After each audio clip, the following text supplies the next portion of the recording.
नमस्कार, मैं आस्था श्रीवास्तव और आप देख रहे हैं लोकनाथ। आइए डालते हैं आज की खास खबर पर नजर। मध्य प्रदेश के स्वास्थ्य चिकित्सा शिक्षा राज्य मंत्री नरेंद्र शिवाजी पटेल ग्वालियर प्रवास के दौरान विवाद में फंस गए हैं। उन पर एक रेस्टोरेंट में खाने के लिए जगह नहीं मिलने पर मारपीट और विवाद करने का आरोप लगा है। यह घटना रविवार रात सिटी सेंटर इलाके के क्वालिटी रेस्टोरेंट में हुई, जहां मंत्री पटेल पर आरोप है कि उन्होंने रेस्टोरेंट कर्मचारियों के साथ मारपीट की और जबरन फूड सेफ्टी टीम को बुलाकर सैंपलिंग कराई। मंत्री के खिलाफ शहर के व्यापारी एकजुट हो गए और कार्रवाई की मांग की है। व्यापारियों का कहना है कि अगर रक्षक ही भक्षक बन जाएंगे तो आम जनता और व्यापारी क्या करेंगे। Chamber of commerce and industry Madhya Pradesh के अध्यक्ष प्रवीण अग्रवाल ने मंत्री के खिलाफ सख्त कार्रवाई की मांग की है। मंत्री नरेंद्र शिवाजी पटेल ने अपने ऊपर लगे आरोपों को गलत बताया है और कहा है कि वह रूटीन सैंपलिंग की कार्रवाई के लिए रेस्टोरेंट पहुंचे थे। उन्होंने कहा कि मिलावट के खिलाफ वे लगातार कार्रवाई कर रहे हैं और रेस्टोरेंट के किचन में उपयोग किए जा रहे खाद्य तेल का सैंपल फेल पाया गया था। हंगामा बढ़ने के बाद मंत्री ने रेस्टोरेंट संचालक के साथ आधी रात को एक प्राइवेट होटल में बातचीत की, जिसके बाद रेस्टोरेंट संचालक ने अपना बयान पलट दिए और कहा कि गलतफहमी में यह सब हुआ था और मंत्री का कोई गलत मकसद नहीं था। नहीं, विवाद कोई नहीं था, वो तो एक रूटीन में था। मैं तो शादी में गया था, जैसे ही लौट के आया तो मुझे लगा ऐसे कुछ चेकिंग वेकिंग हो रही है, बस इतना सही था और कुछ था ही नहीं उसमें। आपको क्या जानकारी मिली थी जब आप वहाँ पहुँचे? भैया की चेकिंग हो रही है फूड डिपार्टमेंट की, बस और कुछ नहीं। अच्छा, आपको कोई जानकारी मिली थी आपके कर्मचारी और वहाँ पर व्यापारी भाग भी पहुँचे थे, उन्होंने एक बड़ा एलिगेशन लगाया? नहीं, वो थोड़ा पैनिक इसलिए हो गया था, रात के समय रश था, थोड़ा संडे था, क्राउड ज़्यादा था, इसलिए थोड़ा सा पैनिक हो गया था, बस और कुछ नहीं। बड़े आरोप लगाए गए? नहीं, मेरी हमारी तरफ से तो ऐसा कुछ नहीं है। संगठन के लोग भी आए थे, उन्होंने कहा चैम्बर कॉमर्स भी बुलाया था आपने? नहीं, हमने किसी को नहीं बुलाया। नहीं, ऐसा कुछ नहीं, वो पैनिक बोलता रहा, वहीं सब बैठे थे, खाना वाना कुछ लोग खा रहे थे। सीसीटीवी फुटेज किसने जारी किया?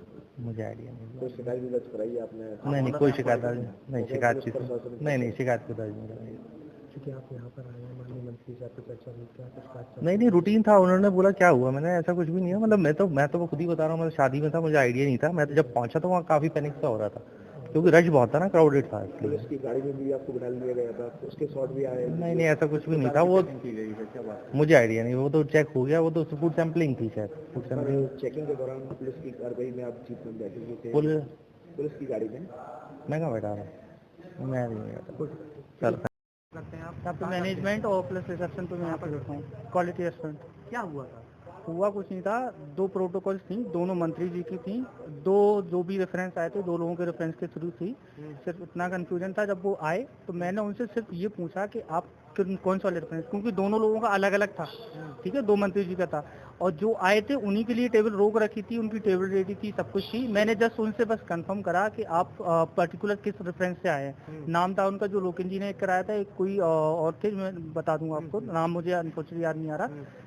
तो बस उनसे इतना कंफर्म करा कि आप लोगन जी के थ्रू आए हैं क्या, उनका कॉल आया था क्या, बस इतनी बात पे वो भड़क गए। बोले तुम्हें समझ में नहीं आ रहा है, मंत्री जी जो भी थे, मैं उनको नहीं जानता, फिर से मंत्री जी वो थे, तो समझ में नहीं आ रहा है, न बता रहे हैं, जब मंत्री हैं तब भी तुम लोग पूछे जा रहे हो। मैंने कहा सर दो प्रोटोकॉल थे, उनसे हाथ जोड़ बोला सर माफी चाहूंगा, मैं आपको भाई फेस नहीं जानता, मैंने नहीं पहचाना, आपकी टेबल ऊपर है, आप चले जाइए। एक लोग अंदर तक चले भी गए थे, तो वहीं से फिर वो लौट आए और मेरे को मतलब थप्पड़ अप्पड़ टाइप का मारा उन्होंने, और फिर अंदर वहाँ से बोले तुम लोगों को समझ में नहीं आ रहा है, तुम्हारी किचन की जांच करेंगे, ये करेंगे वो करेंगे। तो अंदर सीधे डायरेक्ट किचन में चले गए, बिना किसी को परमिशन की किचन में चले गए। और वहाँ किचन में जाके भी उनने जो भी करा, मैं पीछे से गया, मैं किचन में, मैंने जो हमारे मालिक सर हैं वहाँ पे ओनर सर किचन में खड़े हुए थे, सुपरवाइज करते हैं, डेली का काम उनका। तो उनको मैंने बोला सर ये मंत्री जी हैं, नाराज हो गए हैं, ऐसी बात हो गई है। तो उनने उनको सर को बोला, रिक्वेस्ट करा कि ठीक है जो होगी गलती हो गई जो भी है ठीक है, लेकिन उनने एक नहीं सुनी, उनको भी धक्का मुक्की करी है। उनकी धक्का मुक्की 2-3 मल्टीपल काम करने के बाद उनके जो गार्ड था मंत्री जी का, उसने बहुत बुरी तरीके से, बहुत क्रूशली उनको धक्का दिया है। मैं उनको बोलता जा रहा हूँ सर ऑनर सर हैं, आप ऐसे धक्का मुक्की नहीं कर सकते, आप मंत्री जी का आपको कोई नहीं बोल रहा है, तो आप भी इनको ऑनर सर हमारे, इनको ऐसे नहीं कर सकते, आपको जो भी आराम से पूछ लो, ठीक है। वो और उनको किचन से धक्का देकर भगा रहा, तू नीचे जा, ऐसे बदतमीजी से बात कर रहे हैं। मैंने भी बोला, उनको समझाया, बोले तू कौन है, तू इधर हट, ऐसी बदतमीजी करके फिर ऊपर गए, तमाम चीजें बोलने लगे, तुम लोगों को समझ में नहीं आता, तुम्हारी पहले भी हमारे पास कंप्लेंट आई है और ये वो फलाने का, ऐसे बहुत सारा करके वो उनने एक नहीं सुनी, सब धक्का मुक्की करके और नीचे भगा दिया। चले वो उनने फिर तमाम फोन करा और मुझे ये समझ में नहीं आया, हल्की हाल पता नहीं किसको फोन करा, और मीडिया सब 2 मिनट नहीं लगे, सब लोग वहाँ किचन में आ गए, मतलब क्या था मुझे नहीं आया समझ में। क्या चाहते हो आप? ऑनर से कोई बातचीत हुई आपकी? ऑनर से तो अभी कोई बातचीत नहीं हुई, सब इतने कस्टमर का रास्ता, सबको सेटल करना होता है। हमने पहले वही करा, सबका खाना आना भी लेट हो रहा था, उनने सबको खाना रुकवा दिया कि आप फूड में काम नहीं करने दो। जो टेबल पे बैठ रखा है फैमिली के साथ बैठा है, उनका ऑर्डर हो गया, आधा खाना खा लिया, उनको रोटी नहीं मिल रही है, वो किचन में जाके मना कर रहे हैं कि आप खाना नहीं लगाओगे। उसने बताया कौन से मंत्री थी, जानकारी मिली थी आपको? मुझे मंत्री जी का नाम कंफर्म नहीं था, सिर्फ इतना पता था लोकिन जी हैं फूड वाले। हाँ, उनका हमारे ओनर सर के पास फोन आया था कि इनको प्रोटोकॉल है, 5 लोग आ रहे हैं। कौन से मंत्री आने की जानकारी मिली थी? ये बिल्कुल नहीं जानकारी थी कि कौन से मंत्री आ रहे हैं। एक और विधायक भी बैठे हुए थे टेबल पर कांग्रेस के, वो मुझे नहीं पता बिल्कुल, देखो जनरल ठीक है। 2 मंत्रियों का आया था, नाम किसी का कंफर्म नहीं था, इसलिए मैंने उससे पूछा था कि लोकिन जी के थ्रू आए हैं क्या, बस उसी कंफर्मेशन में वो रखे। और कोई भी देखिए, मैं एक जिम्मेदार नागरिक होने के नाते मैं ये बात सोच भी नहीं पा रहा कि कोई मंत्री ऐसा करेगा। मुझे लगता है कि कोई अपराधी के भेष में लोग आए हैं और उन्होंने मंत्री बन के ये पूरी कार्रवाई की है।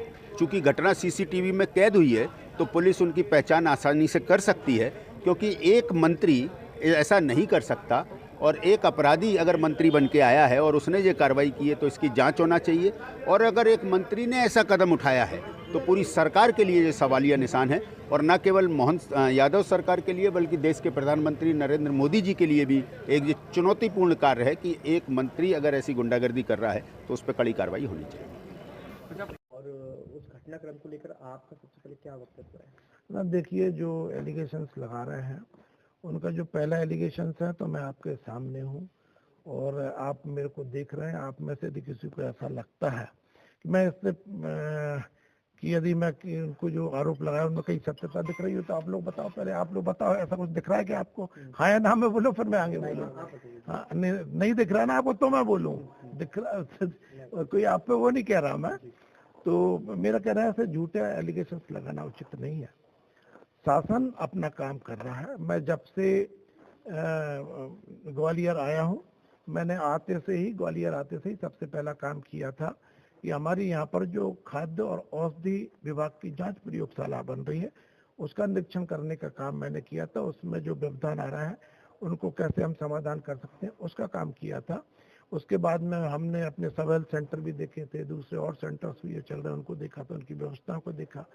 आज दिन भर भी मैंने हमारे जो निर्माणाधीन सब हेल्थ सेंटर हैं, प्राइमरी हेल्थ सेंटर हैं, अपने मेडिकल कॉलेज में जो कंस्ट्रक्शन हो रहा है सीसी क्रिटिकल केयर यूनिट का, उसको भी मैं देखने गया था। तो आज लगातार दिन भर मैंने ऐसा देखा है। दिन में भी 108 हमारी जो सेवा है वो एक चौराहे पर मुझको दिखी कि कुछ वहाँ पर सवारियाँ उतार रही है या किसी को उतार रही है, तो मैं वहाँ पर रुका, मैंने उसको भी रोका, उसको रोक के भी जांच की, पूछताछ की। तो मुझे संदिग्ध लगा कि ये कुछ इनके संदिग्ध है। उनके कागजों को भी मैंने जांचा तो वो मुझे कुछ संतुष्टि परख नहीं लगे। तो मैंने उस एम्बुलेंस को भी थाने के अभिरक्षा में खड़ा कराया और सीएमएचओ भिंड और सीएमएचओ ग्वालियर दोनों को भी जांच करने का उसमें मैंने निर्देश दिया है। तो ऐसे निरंतर मैंने अपनी, चूंकि ये अपने समय का सदुपयोग करना। क्योंकि आज आप जी वहाँ पर आप किस वजह से वहाँ पहुँचे? क्योंकि एक एलिगेशन ना देखिए जी ये एक सामान्य बात है कि सामान्य रूप से कि इसमें भी फूड एंड ड्रग्स की जो विभाग है वो स्वास्थ्य विभाग के अंतर्गत प्रशासन है, वो मेरे ही अंतर्गत है। तो हमने सोचा उसके भी कुछ चीजें देख ली जाएं। चूंकि बल्कि मैं कहता हूं कि मेरा जाना उचित रहा। ये इस बात से स्पष्ट होता कि जिस तरह के ये बचने के लिए यूनियनबाजी करके या जिस तरह से ये लोग अपने अपराधों को छिपाने के लिए जब मंत्री पर ऐसे एलिगेशन लगा सकते हैं, मंत्री को दबाव में लाने की ऐसी कार्रवाइयां कर सकते हैं, तो फिर हमारे छोटे अधिकारी कर्मचारी की हालत क्या होती होगी। तो निश्चित रूप से ये हमें बार बार ये शिकायत प्राप्त हो रही थी। उसके लिए मैंने अपने सामने सारे सैंपलिंग कराई है, सारी जांच कराने के आदेश दिए हैं। मेरे सामने उनके तेल का जो सैंपल है जो तत्काल निकल के आ जाता है वो फेल हुआ है, उसके मेरे पास वीडियो रिकॉर्डिंग्स है। मैं आपके सामने अभी आप सब मित्रों को दे दूंगा कि किस तरह से उसका तेल का जो सैंपल फेल हुआ है वो आप देख लीजिए। जो बार बार जब तेल उपयोग किया जाता है तो निश्चित रूप से उस तेल के अंदर स्वास्थ्य के नुकसान कारक तत्व पैदा हो जाते हैं। ऐसे नुकसान कारक तत्व उसमें पाए गए हैं और वो वहाँ पर सिद्ध हुआ है। अब बाकी के भी सैंपल जा रहे हैं, उनकी जांच होगी, उसके बाद पता चलेगा। लेकिन मैं फिर एक विनम्र अनुरोध करना चाहता हूँ यशस्वी प्रधानमंत्री नरेंद्र मोदी जी के नेतृत्व में, मध्य प्रदेश के लोकप्रिय मुख्यमंत्री डॉक्टर मोहन यादव जी के नेतृत्व में लगातार हम व्यवस्थाएं सुधारने का काम कर रहे हैं। इस तरह का यदि कोई भी व्यक्ति गलत काम करने की कोशिश करेगा उसको हम छोड़ेंगे नहीं। किसी भी तरह की दबाव की कार्रवाई या झूठे आरोप लगा देने से हम डर जाएंगे, ऐसा कदापि नहीं होगा। क्योंकि जो व्यापारी वर्ग वहाँ इकट्ठे हुए वो सभी ग्वालियर के थे, रेपुटेटेड थे और चैम्बर से बिलोंग करते हैं। उन्होंने कहा कि अब रक्षक ही भक्षक बन जाएंगे। ना देख, मैंने आपसे कहा ना कि यदि कोई कार्रवाई हो रही है, उस कार्रवाई के परिणाम आए नहीं और कार्रवाई के परिणाम नहीं आए वगैरह यदि आप आरोप लगा देंगे, ये तो उचित नहीं है। पहले कार्रवाई के परिणाम तो देखिए। और आप ये आरोप कैसे लगा सकते हैं जब आपका तेल का सैंपल फेल हो रहा है, उनके सामने फेल हुआ है। दूसरे सीसीटीवी फुटेज यदि वो जारी कर रहे तो ये सीसीटीवी फुटेज भी तो जारी कर रहे हैं कि जिसमें जांच हुई है और उनका सैंपल फेल हुआ है, उसको क्यों नहीं बताते हैं? खाना खाने के लिए आए थे लेकिन विवाद हुआ, उसके बाद कार्रवाई ना देखिए, ये तो किसी भी कोई आरोप लगा देता है। आज आदरणीय विधानसभा अध्यक्ष नरेंद्र तोमर जी की शादी थी, हम उसमें आए थे, वहीं पे हमने भोजन किया है, तो निश्चित रूप से इस तरह के आरोप लगाने का कोई अर्थ नहीं है। ऐसे ही वीडियोस को देखने के लिए आप लोकनाथ के YouTube चैनल को सब्सक्राइब करें। साथ ही हमारे अन्य सोशल मीडिया हैंडल्स जैसे कि फेसबुक और इंस्टाग्राम को भी आप फॉलो कर सकते हैं।